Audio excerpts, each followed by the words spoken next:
So it looks like Troy's up first. He says, is there anything we can do with microworking sites like Mturk or Mechanical Turk to help scale up SEO efforts? I saw a video on another channel where they used microworkers to boost CTR, but from what Bradley says, this is not a good practice anymore. Wondering if there is some other stuff we can do instead. Happy New Year. Yeah, this question, we've gotten this question often, Troy. So, you know, we used to talk about CTR or CT bots or CT spam bots, which click through spam. That used to work really, really well. I used to use crowdsearch.me, which was a product by Dan Anton. It worked like gangbusters for quite some time.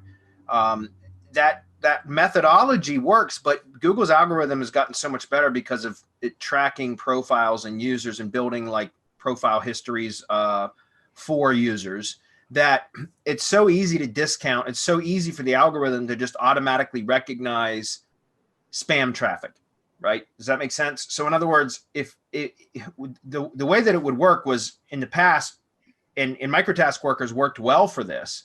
This is, before the algorithm has gotten advanced as it has now, or as it is now, I mean. And what would happen was we would, and I learned this, by the way, from Ivan Budimir all the way back in I think 2011. He called it, I don't remember what he called it, but I coined the term CT spam, click-through spam. And he talked about hiring microtask workers either from Microtask Workers or from Mechanical Turk. And there was several other sites that you could do it. And what we would do is go out and, set up a gig, a microtask gig that would state, go search Google for whatever keyword, then locate this URL, right? Click through, and then copy, because you would always provide like an answer box that they would, so it would be like copy the 23rd word in the 4th paragraph or something like that. And that would be the answer that they would have to paste in, because what it would do is it would force them to do a Google search for a keyword, right? Or it could be a brand search. But at the time we were doing mainly keyword searches. Then they would click through. Once they found the URL, they'd click through to it. So that's a good signal. And then they would have to spend some time on that page to locate that word that we would tell them that, would be the answer to the question, right? That they would have to solve in order for it to be a chargeable or a billable microtask, right? So that they could get paid. And that would cause dwell time on the page because they'd have to locate that particular word. And it would take some time. Usually there'd be some scrolling involved, and it would just be dwell time on page. You could set up multi-steps, like, once you copy and paste that word in, click through to the contact page or something like that. So you'd get like another page view out of it. There's different things that you could do. And it worked really, really well. The hard thing about it was hard to regulate when you were using microtask workers how much volume you would get.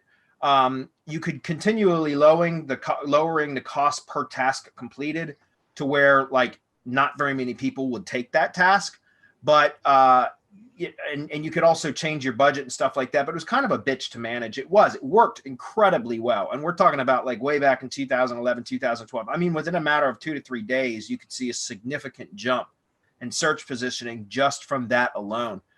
Then people started automating that. Dan Anton was one of the first that I'm aware of. He had a really great product, crowdsearch.me, that, I mean, it just kicked ass like crazy. It worked for about the first year and a half. And then it slowly started to stopped working, started to be less and less effective. And, my understanding is that Google's algorithm started to catch up to that, right? So a few different things, proxies, the bots that they would use to create or perform these search and click-throughs were going through commercial proxies. And because of that, commercial proxy traffic was oftentimes just discounted. It's not that it would hurt anything. It just wasn't really counted. And then since that time, so I really stopped using it. But since that time, I know the algorithm's gotten way, way better because, for example, I do a ton of YouTube advertising or Google advertising, right? I do a lot of Google ads. And there is intent-based marketing. There's audience and intent-based marketing groups, right? So that you can purchase traffic from audiences that Google has already determined are in market for particular products or services, or they've and they're having certain or experiencing certain life events and all that kind of stuff. So it's intent-based audiences. And so, and just 2 or 3 years ago, there wasn't near the targeting options within Google Ads as there are now. And so what I'm trying to get at is that Google can understand from the visitor to a page, right? And because so many things are connected to Google, that Google can understand the history of the search history, kind of like the profile of what that Google user is into, right? There's affinity audiences where those are like affinities are like things that people have a long-term interest in.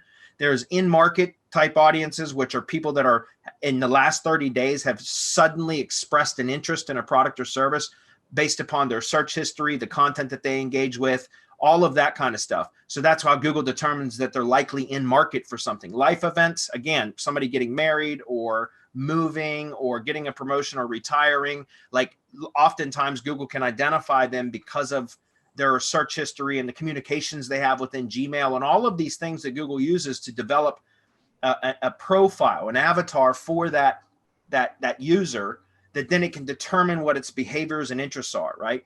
And so if you're just buying click-throughs from spam bots or from microtask workers that express no interest whatsoever in whatever you're buying traffic to, they have no history of that or anything else, then how much weight does Google give that click-through? Very little, if any. Does that make sense? And it's because Google can recognize when it's a kind of a forced or a spam type click-through because of the lack of history or geographical relationship. Again, everything I do is local. I don't do any sort of affiliate stuff anymore at all.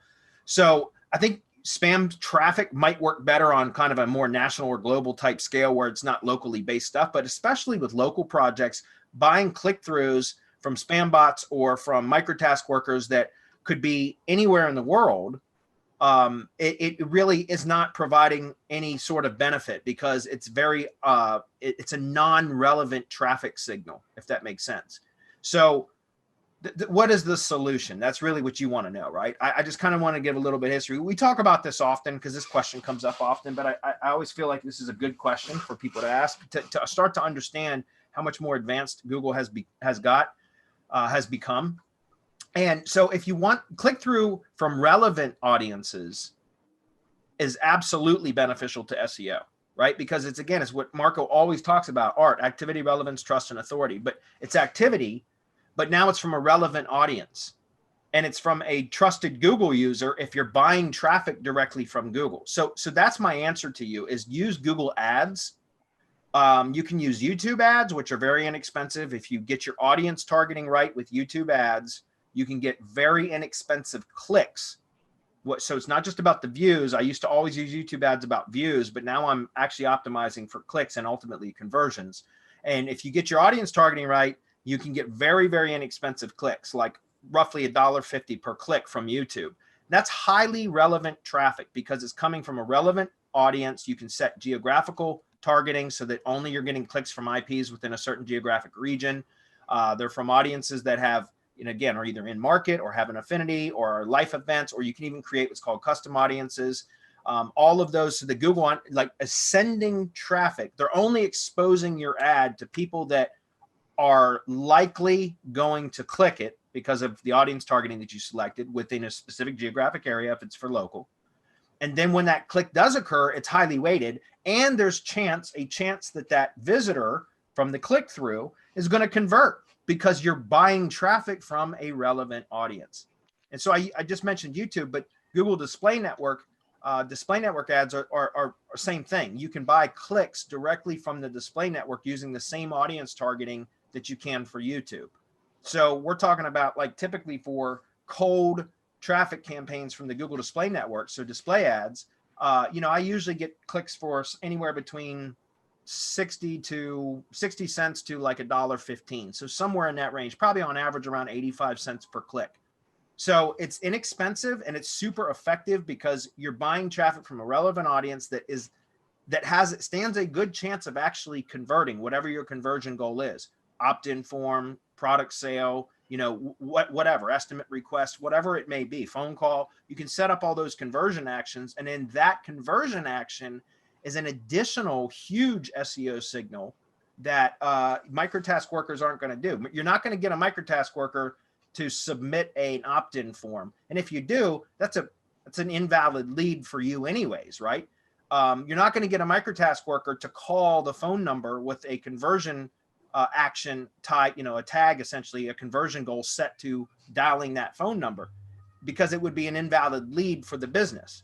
Does that make sense? But real traffic from real people that are potentially interested in the product or service, it's likely that they are going to convert, and it's going to be a true lead or a true sale or a true whatever it is that you're optimizing for. So again, I just want to reiterate, guys, use Google Ads, YouTube ads, Google Display Network. You can accomplish exactly what you want to do with a click-through spam bot or a microtask workers, but you'll get much, much better results from a relevant audience that has a much better chance of converting, which is what you ultimately want anyways. Marco, you want to comment on that? Yeah, just one thing. If you use microtask workers, like, they can be a good jump start, but they're never going to convert, as you said. So what happens is it becomes an expense. It's a cost to you, rather than you being able to profit from whatever it is that they're going to do. It is a good way to jumpstart, like to get the bot to come in, to look at the dwell time, look at all the other things, and to send you more traffic. Now, here's the problem. If you haven't properly optimized for that traffic that you will get, then you got big issues, because then you'll be sending Google negative signals, right? Whereas if Google starts sending you traffic to figure out what this is all about, the signals are different. You'll have traffic from Mechanical Turk that set a pattern, and the pattern might be different than the pattern that's established by the traffic that you get from real people. Of course, they're probably different, because you're directing the microtask worker on what it is that they have to do on your website, and how long they need to spend watching your video, and how and all of these instructions, where a real person is never going to follow a set of instructions to the letter, because you, as a human being, have no instructions. You have life. And I've said this before, you have life happening. You're watching a video and you got to click off. I got to turn this off because I got to go. My baby fell. I got to go take care of it. I come back 2 hours later, I might finish watching the video. I might just close it. Real people act differently, and you can't account for that. No matter how good the analytics get in YouTube, you cannot account for these people just having different behaviors. Now, another thing that you have to account for is, where are these people coming from? Mm-hmm. Are they coming from the same block of IPs? What are the IPs? There are so many things where, now, as you said, you can just pay Google, you can pay YouTube, and not only that, you can go to Facebook, you can go to Instagram, you can go to Twitter, you can go to what do you call it, Pinterest. All of these different places, and for a couple of $100 a month, you're going to get real people, and you will recover that money, so that it's not, even if it's a wash, the signals that you're telling Google are way better than anything that any microtask worker can give you, because that microtask worker, as you said, is never going to convert. So you're never going to recover the money that you're paying for that microtask worker, unless you trigger that traffic, and then it's traffic where you've already set up your website to convert the way that it's supposed to.